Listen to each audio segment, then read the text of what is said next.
Pimentel, vamos conversar sobre perda de libido. Tudo bem, doutora? Boa tarde, tudo bem? E você? Também, tudo jóia. Perda de libido a gente pode entender como perda do desejo. Isso, da vontades sexuais, das fantasias sexuais e de ter uma relação interpessoal com o seu parceiro que traga, né, benefícios de um casal. E que acaba isso... refletindo na vida, né, doutora? Sim, porque a relação sexual não só estimula vários hormônios, mas é o que faz conexão, né, entre o casal. Sim. Bom, vamos aos mitos e verdades, aí depois a gente vai aprofundando o assunto. Doutora Maitê Pimentel, é mito ou verdade que problemas na tireoide podem interferir na libido? Sim, é verdade. A tireoide é a grande glândula do nosso corpo, que fica aqui no pescoço, que ela é o botão 110 e 220. Então, se ela não está trabalhando bem, cai cabelo, dá parecido depressão, cansaço e a anedonia. O que é essa palavra? É falta de prazer. Falta de prazer de sair, de passear e também de ter a relação sexual. Então, hipotireoidismo causa, sim, diminuição do desejo sexual. É mito ou verdade que o diabetes diminui o desejo sexual da mulher? Verdade. Diminui não só o desejo sexual da mulher, mas também dos homens, com impotência sexual nos homens. Então, uma das maiores causas de impotência sexual vem dessa diabetes e hipertensão. Por quê? O diabetes, ele vai acumulando o açúcar nos vasos, nos nervos e pode entupindo esses vasos e nervos. E o pênis é um músculo em que ele precisa de irrigação e inervação para ter uma ereção. Então, quando dá esse entupimento, os homens perdem essa ereção. Nas mulheres, o desejo sexual e a libido, ela tem o prazer clitoriano e o vaginal. Para o clitoriano, a gente tem que ter vascularização nessa região. E se nas mulheres o diabetes está descompensado, pode sim dar uma diminuição da libido. Entendi. Por causa da vascularização. É mito ou verdade que remédios para doenças crônicas interferem na libido? Super verdade. E aqui vai a dica para vocês que às vezes estão com uma falta de libido, de desejo, e aí não sabe. Porque assim, são vários fatores que a gente não tem libido. Fator emocional, então depressão, ansiedade, estresse. Fatores de você brigar com o parceiro, parceira. Fatores de problemas de impotência e de relacionamento. Existem causas hormonais, a própria menopausa e a andropausa do homem. Até cânceres na hipófise, no testículo, no ovário. Dão alterações dos hormônios com impotência. E a gente tem essas causas que a gente tem os remédios. Então, quem usa, por exemplo, antidepressivo pode ser uma das causas. Antihipertensivos, remédios para pressão alta podem causar impotência sexual. Remédios antihistamínicos de alergias. Opioides, que são remédios para dores crônicas. Então a pessoa está tomando remédio para dor na coluna e não tem associação que isso possa ser a libido. Outra causa, os anticoncepcionais. E até remédio para queda de cabelo, né? Então, por exemplo, a finasterida, que as mulheres e os homens podem usar, eles podem dar essa impotência sexual. Que coisa, não? É mito ou verdade que os 30 anos é a idade em que a mulher tem mais desejo sexual? Parece, né? Mais mito. As mulheres, desde que começam o ciclo menstrual, começam a produção de estrogênio e de testosterona. E os homens também. Então, na fase inteira de fertilidade é onde a gente tem mais libido. E depende da fase sazonal, depende do estresse, depende do momento da vida, depende do parceiro, da parceira. Então, eu só vou explicar aqui o ciclo da gente menstrual. Joia. Quando tem aqui, ó, lá no 14º dia, vocês estão vendo no Tamati, é onde a gente menstrua, as mulheres menstruam.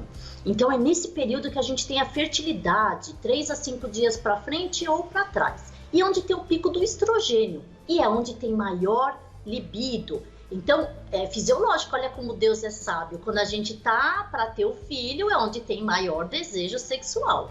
E esse desejo começa quando a mulher começa a menstruar. Então, no período que menstrua, vai subindo a libido, e aí depois da menstruação vai caindo a libido, vai abaixando a serotonina, aí a mulher vai ficando chata, preguiçosa, inchada, porque a progesterona aumenta.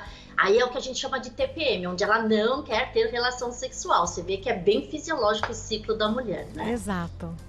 Muito bom esse gráfico, né? Que a gente visualiza.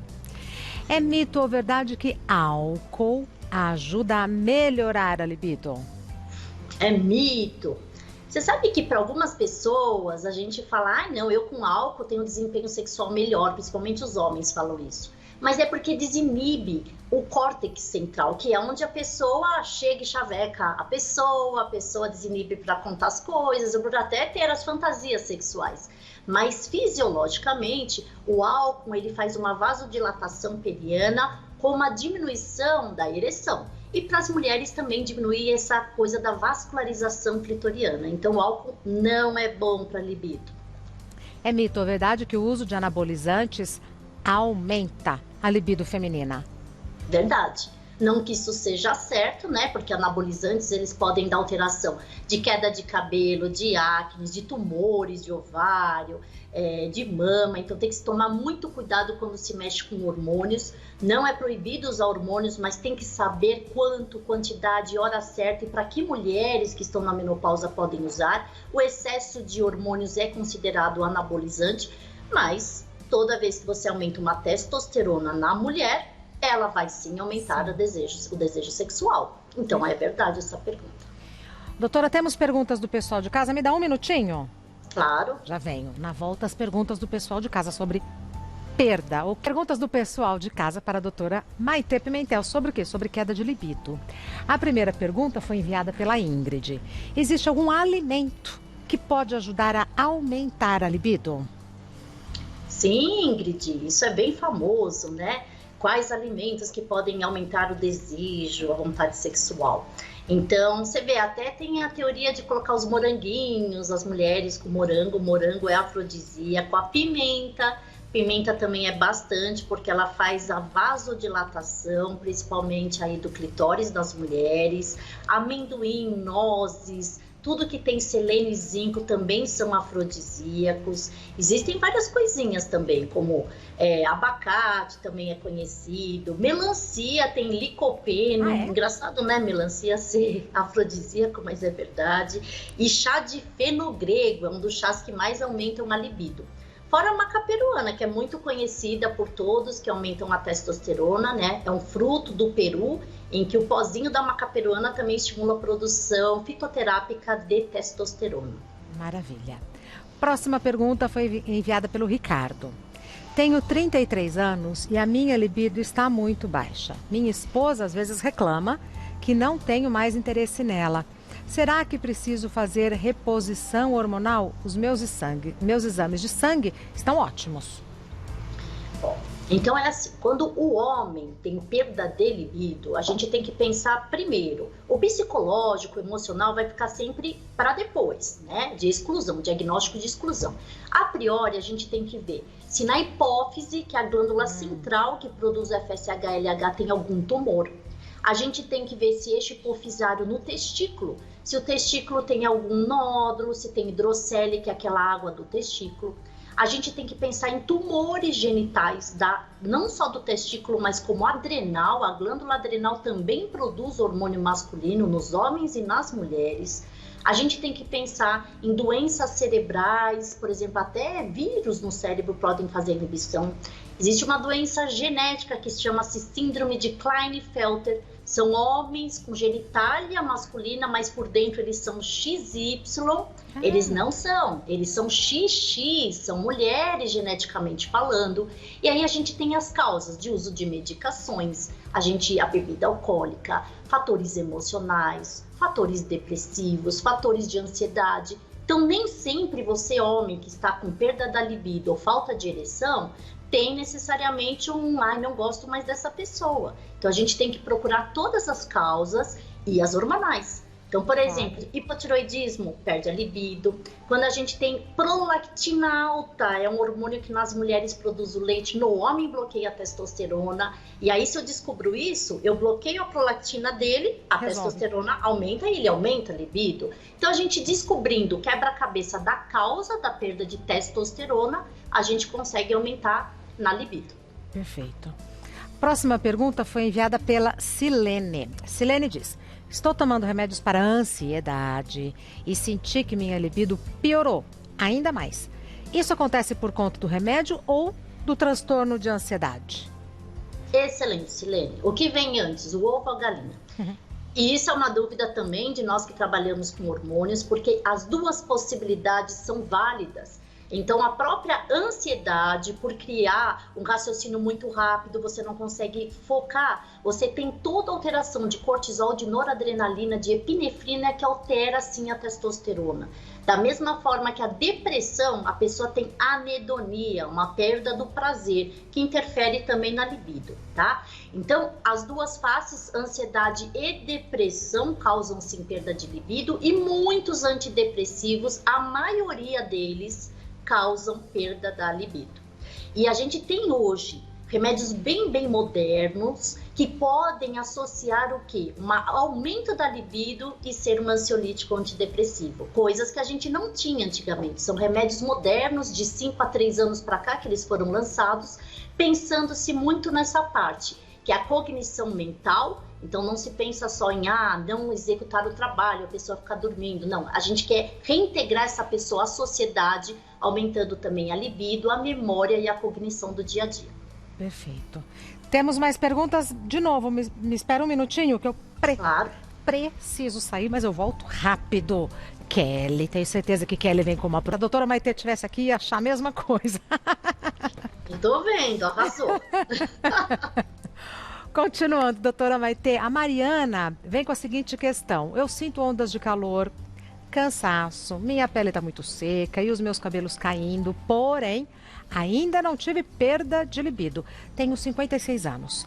Posso fazer reposição hormonal? Muito bem, porque isso é uma grande dúvida. Quem deve fazer a reposição hormonal e quem tem necessidade e contraindicações, né? Então, a reposição hormonal, ela é contraindicada para mulheres que têm histórico de câncer de mama, de câncer de útero na família, histórico de trombose, histórico em que a pessoa não pode usar hormônios, tá? Já, se usa ou não usa, vai depender da sintomatologia. Só que uma coisa que tem que deixar bem claro que é, a reposição hormonal não serve só para não dar fogachos, para ter lubrificação e para ter o desejo sexual. Ela serve também para o coração, porque ela previne o risco cardiovascular, ela serve para a pele, para o cabelo, para a memória, para colágeno, ela serve para a bexiga não cair, porque o estrógeno baixo é que faz a bexiga cair, ela serve para os ossos, então a reposição hormonal também evita osteoporose, osteopenia. Então a gente vai pegar essa mulher, ver os hormônios, quais estão baixos, porque não é repor um hormônio, a gente tem que repor testosterona, estrogênio, progesterona, existem vários métodos, em gel bioidêntico, em remédios por boca, hoje em dia até se fala nos chips, existem várias possibilidades, contraindicações ou indicações. A gente vai ver o histórico dessa pessoa e vai ver o que a está incomodando. Hoje tem até um comprimido que a gente faz endovaginal, que aumenta a lubrificação, acabou de ser lançado, é muito pouco tempo, e não fica aquele gel escorrendo, gente. Olha que maravilhoso. Então, risco-benefício e dá para consertar tudo. Ótimo.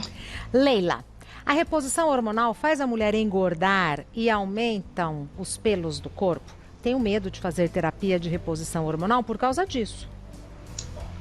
Então, depende de qual terapia, Leila, você vai usar.